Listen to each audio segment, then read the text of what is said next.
Hello, this is Eric from Wisdom Heart, and this is the second talk about the Bhagavad Gita, the song of the Lord, or the song of life that is seeking to sing through you, to sing through each of us in our own unique way.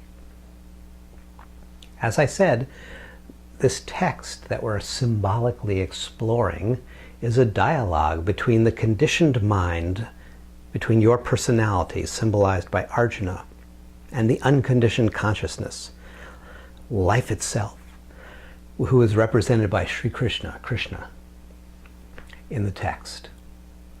And this text begins in chapter 1 on a battlefield.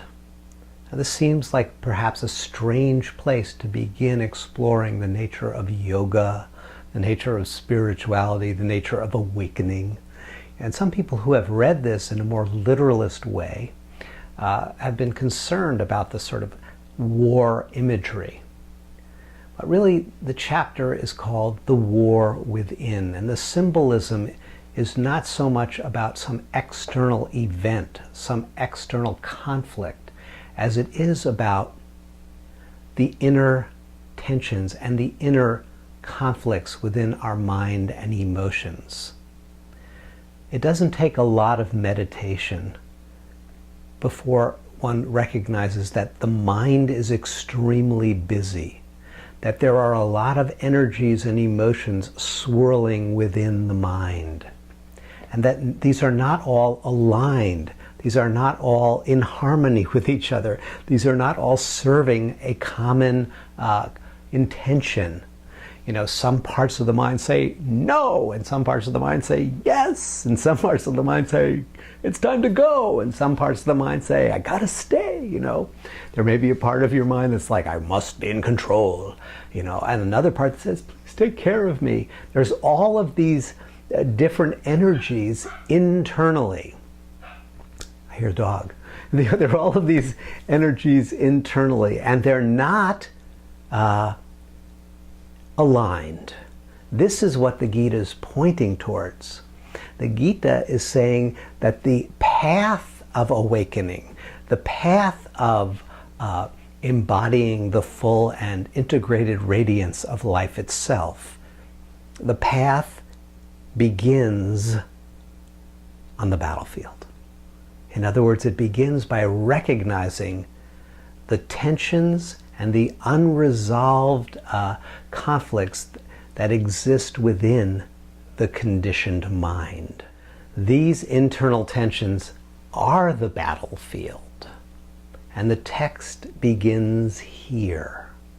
The journey begins right here in the midst of that conditioning. It begins really with seeing, wow, these patterns of internal conflict, they've really kept me spinning for decades. These patterns of internal conflict have kept my life interesting. Certainly, they've kept me hopping emotionally around what turns out to be a quite predictable sequence of both internal and often external events. And in this seeing, we stop. In this seeing, we disidentify from either the part that says yes and the part that says no, the part that says stay or the part that says go. We see the tension. And this is a critical moment. It's really the beginning, or the tipping point, you might say, of the spiritual journey. This moment is represented, symbolized in the Gita. I'm reading now from the translation by Juan Mascaro. This is the Penguin edition, where Arjuna says to Krishna, drive my chariot and place it between the two armies, that I may see those warriors who stand there eager for battle, that I may see those who have come here eager and ready to fight. Yeah, that's a great moment in life when you come to that point of really seeing that these two parts of you that have been in conflict maybe for your whole life, they're actually eager to continue that conflict. That neither side, neither of these unconscious patterns are really invested in integration, but that they're each invested in their own point of view, and that the tension between them is really what keeps your life spinning in a cycle of dissatisfaction. Just that moment of seeing is how we begin the first chapter. And what I'd like you to reflect on now is this: where in your life are you aware of a pattern of tension? Where in your life are you aware of a pattern that's been repeated perhaps many times in your past that is keeping you stuck?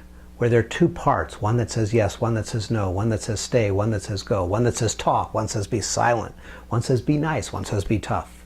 Where are you currently aware of that tension operating in your life? Until next time, this is Eric. Namaste.